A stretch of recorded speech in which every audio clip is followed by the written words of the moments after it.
Me që jemi në lidhje me këtë raportin e performancës, unë personalisht si konsumatore, si kliente në restorante, e shoh në shumicën në Shqipëri të paktën.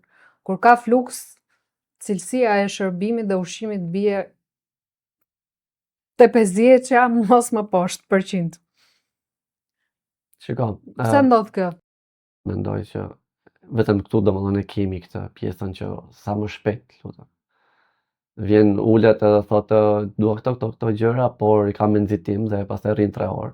Është pak absurde sepse po ti shohësh në kafe rrin konsumojnë 3 orë i kafe dhe në restorant gjithë e kanë me të shpejt. E kanë me të shpejt, po prap 3 orë rrin. Po.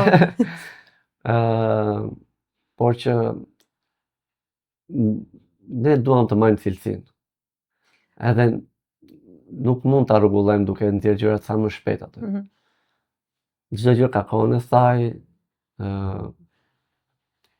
ka radhën e saj. Dhe nuk mund t'i nxjerrim gjitha përgjigjet, domethënë të nxjerrim supën, sallatën dhe një pjatë kryesore njëkohësisht. Po sepse janë procese që nuk